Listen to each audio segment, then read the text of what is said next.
Boa tarde, pessoal. Vamos lá. A ideia aqui hoje é falar sobre a parte de observability, a parte de monitoração, quais são as diferenças que tem entre elas, e é isso. Quem sou?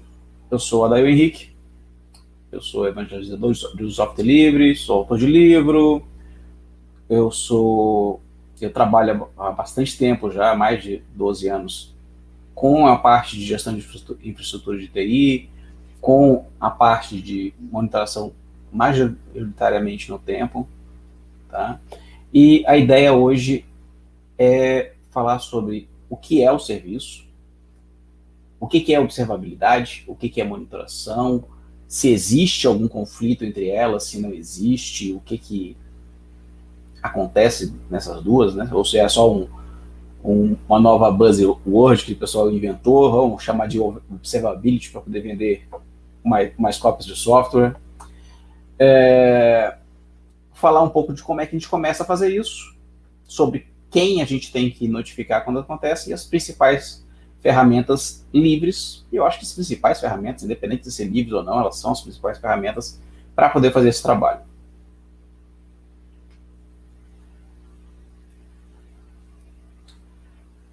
Vamos lá. Serviço, o que ele é?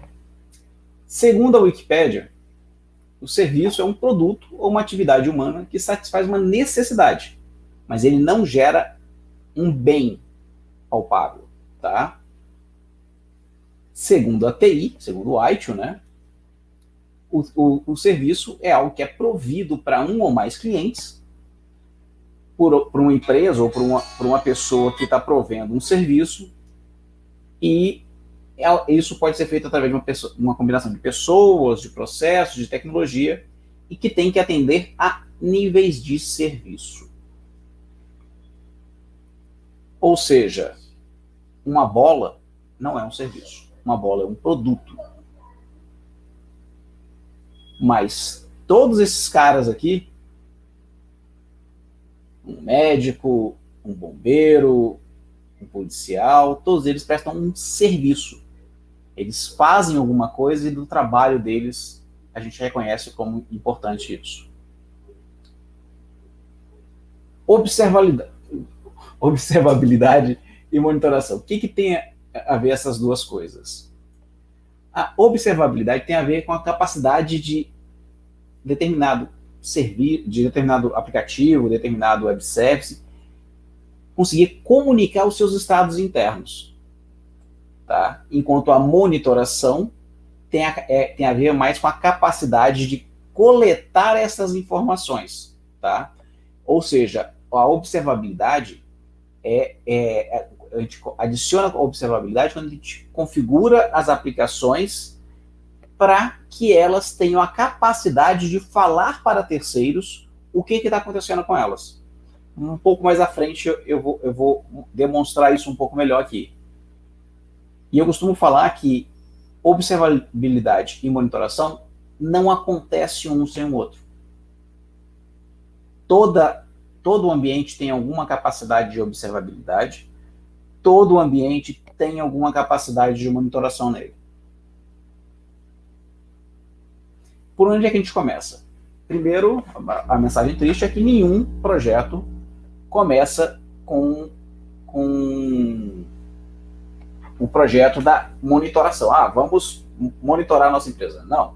Primeiro cria a nossa empresa, a gente primeiro coloca os sistemas lá e depois a gente começa a monitorar. Nós somos uma área meio, nós não somos uma área fim. Então, no desenvolvimento de um software, já pode ser pensado que capacidades de observabilidade que esse software vai ter. Então imagina, você está fazendo um software, que nem a palestra anterior, a Bárbara falou lá, que tem um software lá para poder controlar a gráfica dela. Então, quem desenvolveu aquele software poderia colocar dentro dele a capacidade de observação, de pegar e falar em tempo real qual é o trabalho que está sendo impresso em cada impressora. Qual é o tempo estimado de conclusão de um trabalho. Tá? São capacidades de observabilidade que poderão ser consumidas por terceiros, como softwares de monitoração, tá? Ou seja, é muito comum. Você chega na empresa e fala assim, ó, bate no teu ombro ali e fala, ó, você é o cara da monitoração, ou você é o cara da observabilidade. Então pode ter certeza que já vai ter uma dúzia de sistemas te esperando, com várias redes de usuários te esperando, que provavelmente não vão ter sido desenvolvidos para ser monitorados. E você vai ter que fazer adaptações. Isso quer dizer que a gente vai ter que ser mineirinho.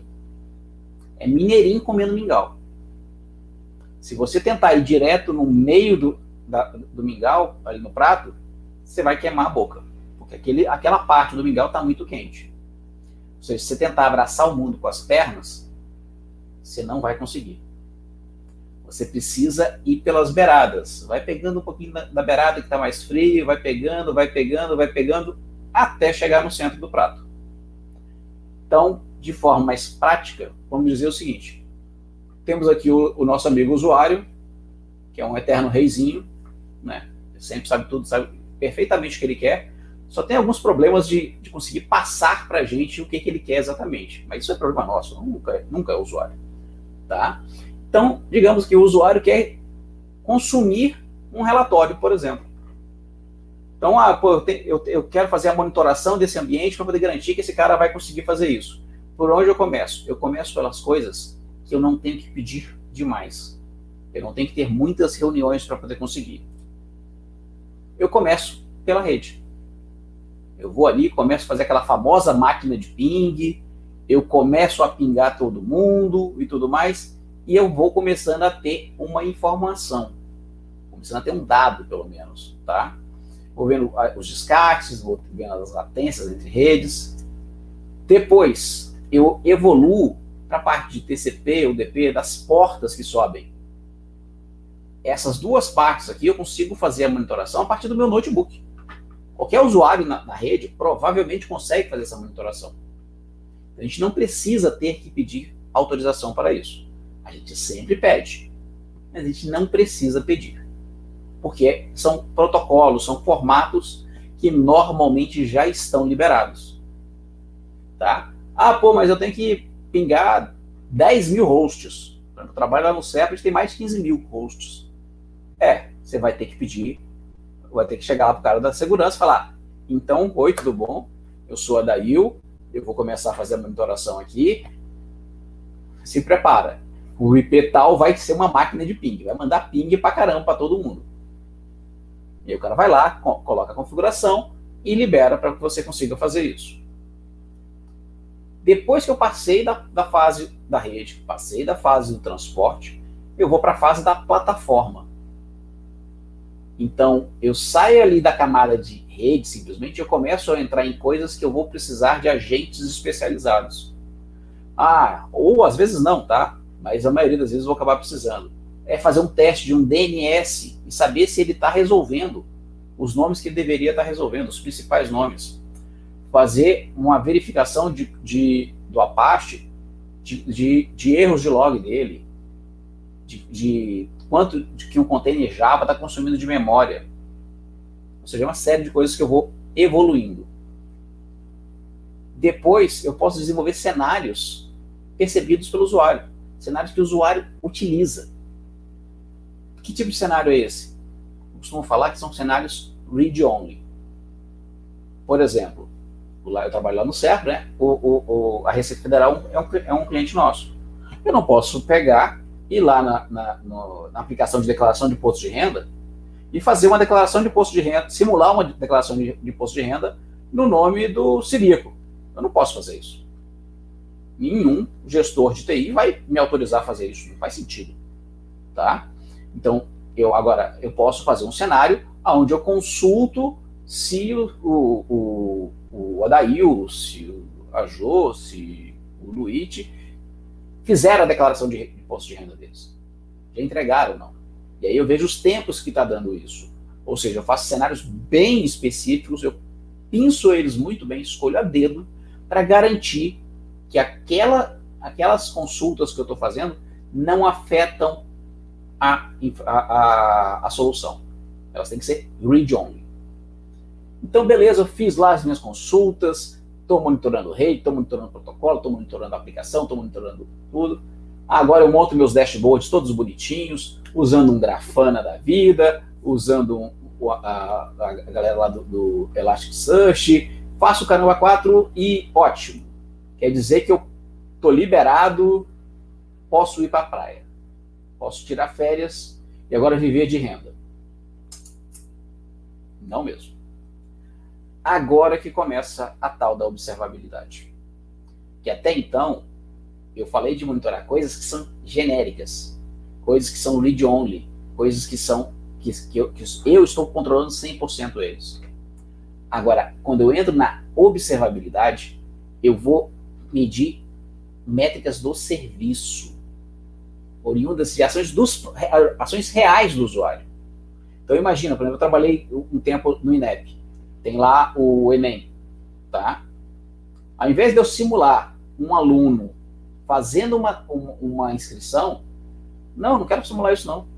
Eu quero que a aplicação me dê a informação dizendo quanto tempo que um usuário na região Nordeste, um usuário usando Internet Explorer, um usuário usando Firefox, usando Android, usando o iOS, está gastando no processo. Eu vou pegar informações também estatísticas de, por exemplo, quantas inscrições que tiveram na última hora, quanto que está demorando o processo de login, na visão da própria aplicação. Tá? Quanto tempo demora para poder gerar um relatório, e por aí vai.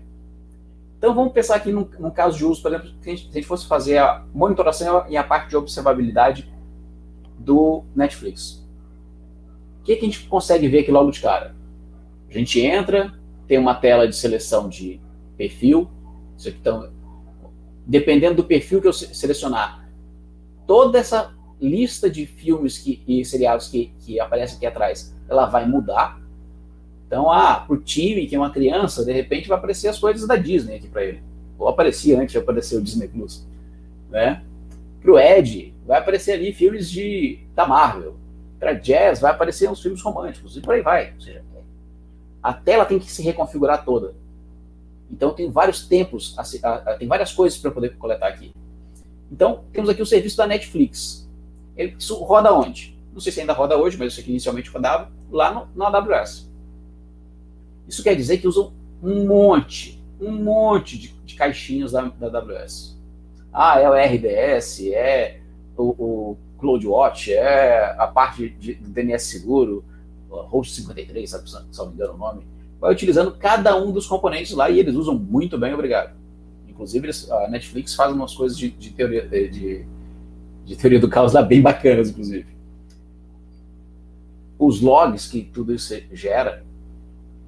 Então aí entra a parte de observação, que é observar o quê? Qual é o tempo que demora para um usuário fazer um login? Quanto é o tempo que demora para selecionar o perfil, para abrir a home, para pesquisar um novo filme? A degradação por um grupo de usuários, o tempo para renderizar a tela em cada tela. Ou seja, o tempo que eu vou demorar para poder renderizar a tela num browser pode ser X, numa TV, Y, num celular, Z. Pode ser que eu nem consiga renderizar essa tela. Então, tudo isso é observabilidade. São informações que a aplicação, por vezes, a aplicação está rodando dentro da sua TV. Tá? Ela está mandando lá para o servidor da Netflix uma informação para eles saberem o que eles têm que otimizar. Ou até mesmo, vocês têm que pegar e falar, Android versão XPTO não dá mais para rodar. Vai lá na configuração do Google Play, bota para os caras nem conseguirem instalar. Pode ser que seja o caso. Além disso, quando eu falo grupo de usuários, pode ser uma descrição geográfica. Por exemplo, quando eu estava no INEP, a gente pegou situação aonde pessoas que estavam somente neste estadinho aqui tinham problemas. E a gente conseguiu, com técnicas de observação, que na época a gente nem chamava de observação, tá? A gente conseguiu descobrir que era só usuário da extinta GVT Porque aqui na GBT tinha um erro de configuração que eles estavam tentando pegar a saída do PPT de São Paulo. E para eles o Enem não estava funcionando realmente. Tá? Mas não estava funcionando porque eles estavam usando o PPT errado, e o PPT errado que eles estavam usando estava com problema. Tá? Além disso, a gente também pode pensar em ranquear, por exemplo, a qualidade para cada um dos provedores, dos principais provedores. O cara que tá indo pela Oi está conseguindo uma velocidade de 2.17, o cara que está indo pela TIM está conseguindo uma de 3.06. Quero eu que todo mundo que está via TIM consiga isso em todos os cantos do Brasil, ok? Em alguns cantos aqui de Brasília eu até consigo. No geral, não é tão bonitinho assim, não. Tá? O pessoal que está de Vivo Vibra, então nem se fala.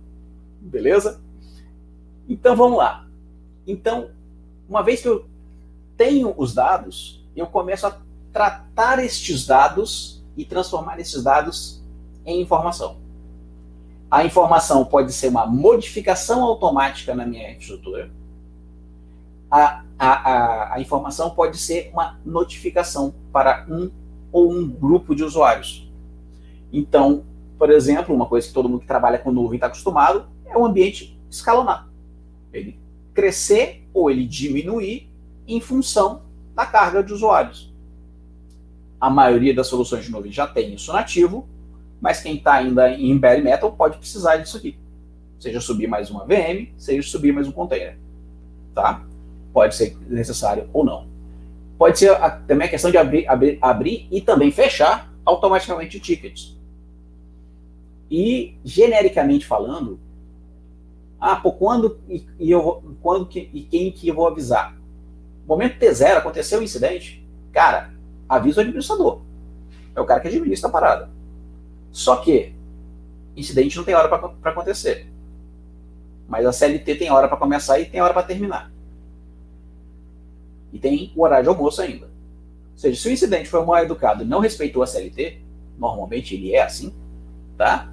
Pode ser que o cara que você mandou a notificação, o grupo de caras que você mandou a notificação, não viu a notificação ainda porque está esperando na fila do McDonald's.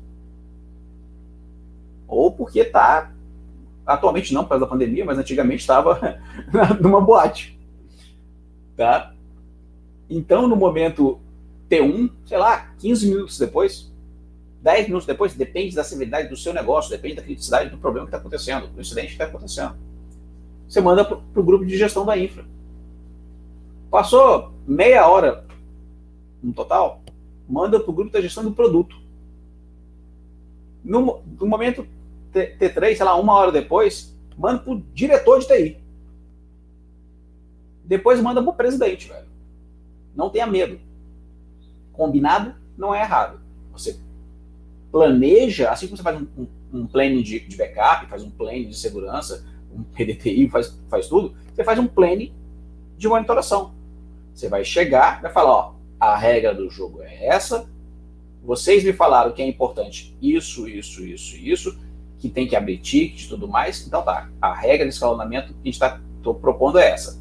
Conversa aqui, puxa por lá, aperta, solta, pô, tá aprovado? Tá aprovado, vai ser executado. Eu fiz isso, exatamente essa arquitetura aqui, chegando até o presidente da organização já em um órgão público. Chegou uma vez até o presidente. Nunca mais chegou até o presidente. Tá? Quer dizer que resolveram tudo? Não, não resolveram tudo. Os incidentes acabaram? Não, os incidentes não acabaram. Eles apenas foram tratados de forma muito mais séria. Porque quando chegou até esse presidente, ele estava no meio de uma entrevista. Tá? Beleza. Quais formas de notificação de comunicação que eu vou utilizar? Pensando na principal ferramenta que eu uso para a parte de monitoração e descentralização dessas informações, que é o Zabbix, tá? Pode ser por e-mail, pode ser por Telegram, pode ser por Slack, Redmine, OTRS, Jira, Discord, ou qualquer coisa. Esse último ícone aqui é especial por conta disso. Qualquer coisa, a gente costuma falar o seguinte, cara, eu tenho aqui um SAP, eu consigo integrar com os Zabbix? Não tem módulo nativo ali da documentação? Não tem módulo nativo. Pode ser que não tenha nunca. Tá? Mas você consegue fazer numa linha de comando? Você consegue colocar dentro de um script? Consegue. Beleza. A gente integra. Funciona. Então, pensando aqui, eu dei um pequeno... Já comecei a falar de ferramenta um pouco antes, mas as principais ferramentas. Prometheus, pensando nas aplicações. Por que Prometheus? Ele tem uma base bacana, tem várias vantagens lá, um TimeDB ali muito bacana, tá? Mas o principal dele são as libs. Tem muitas bibliotecas legais para várias linguagens e os desenvolvedores gostam de utilizá-las, porque elas são muito simples, tá? Os Zabbix, o cara da rede normalmente gosta dos Zabbix, porque ele suporta 5 camadas para ser monitorado, ele já tem um monte de coisas de SNMP e de coisas para infra já nativos, ele é muito seguro, tá? Se você for olhar o histórico de falhas descobertas dele, é muito pequeno e normalmente elas são muito rapidamente resolvidas, tá?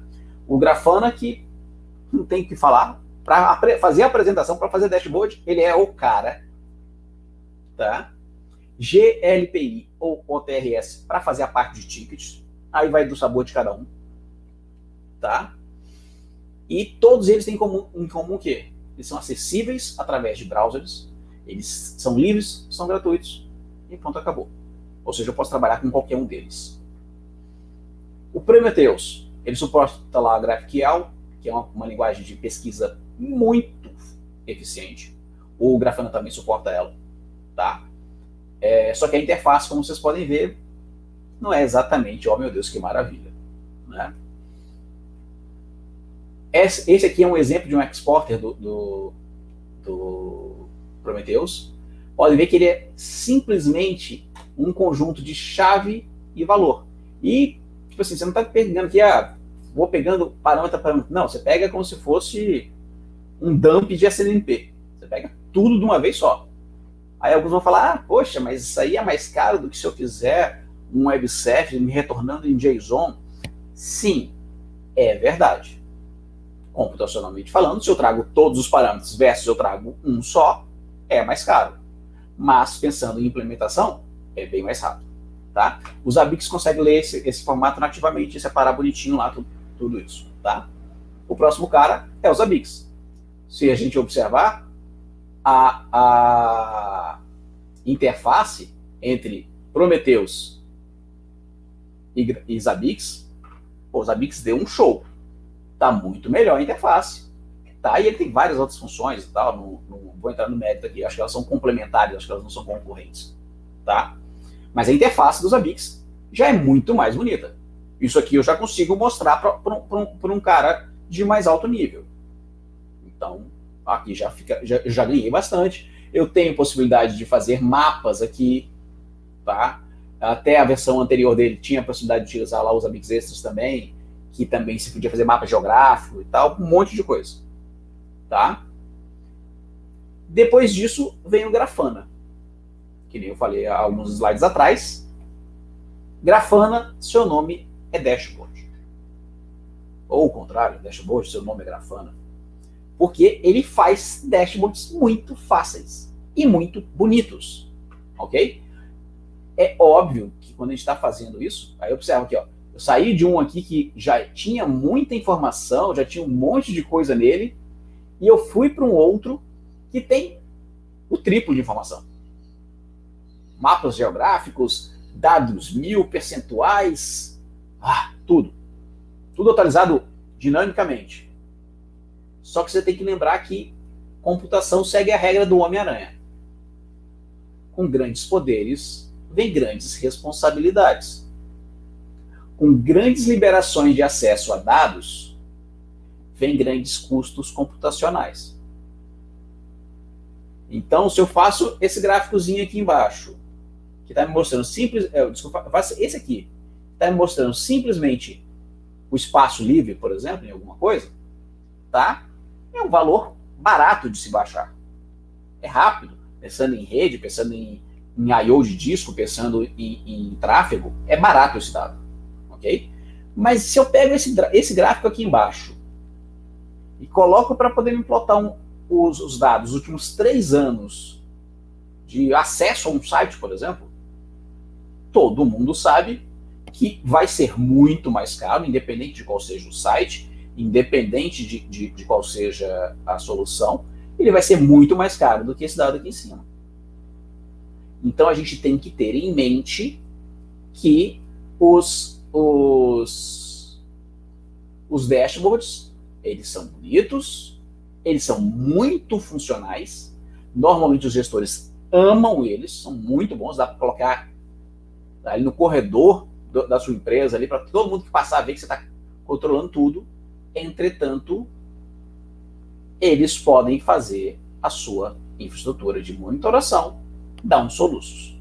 Então, dose isso aí direitinho para todo mundo ficar contente. Pessoal, era isso que eu tinha para falar aqui hoje.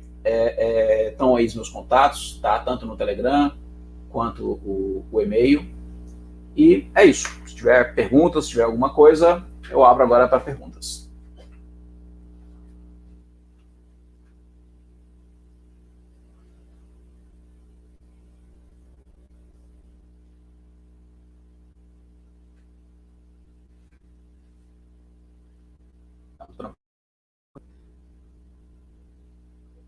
Vendo aqui algumas mensagens de parabéns e tal. Bom, tranquilo, galera. É isso. A gente vai ter bastante apresentações ainda. Eu recomendo que vocês sigam. Está acontecendo muita coisa, às vezes muita coisa legal em paralelo. Tentem escolher bem. Tem várias salas acontecendo como se fosse um Latinware real. Né? Esse foi o melhor Latinware que a galera conseguiu fazer esse ano, porque realmente a pandemia não deixou fazer muita coisa diferente. O Victor Santos perguntou aqui se é interessante colocar os ABICs com Grafana. Bom, Victor, tem vantagem, que você vai estar economizando em rede, e tem a desvantagem que todo o processamento que aqueles gráficos lindos do Grafana forem fazer, eles vão estar consumindo em paralelo a capacidade de processamento dos ABICs para poder coletar os dados. Então, normalmente, eu recomendo que as pessoas separem. Então, por exemplo, os ABICs, você vai instalar eles? Você vai instalar ali em 2 ou 3 caixas. Vai ter um server para banco de dados, vai ter um server para a parte do front-end, né, os ABICs web, em conjunto ou não com os ABICs server. Vai depender do seu caso, tá? Eu quero implementar a Grafana. Coloca num terceiro servidor, a minha opinião, tá? Por quê? Não aconteceu ainda, pelo menos não que eu saiba, mas amanhã ou depois tem um problema de segurança qualquer, e normalmente Grafana você faz um negócio tão lindo que você quer mostrar para todo mundo, tá? Aí você coloca ele na web, descobre uma falha qualquer e conseguem, através dele, acessar os ABICs, por exemplo. Os ABICs vai estar lá com credenciais de acesso a um monte de servidor, tá? Então, eu separaria, tá? E observa, não estou falando que Grafana é inseguro, de forma alguma, tá? Só estou falando que eu deixaria eles em separado, que eu acho que é melhor, tá? Na minha opinião, tá? Eu deixaria eles em separado.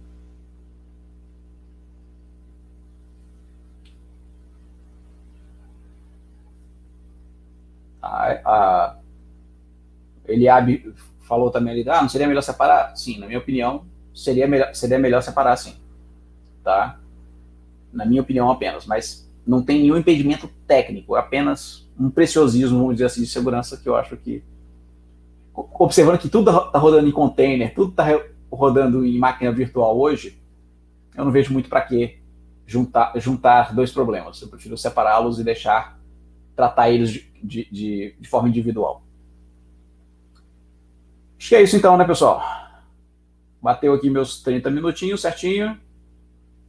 Obrigado a todos e curtam.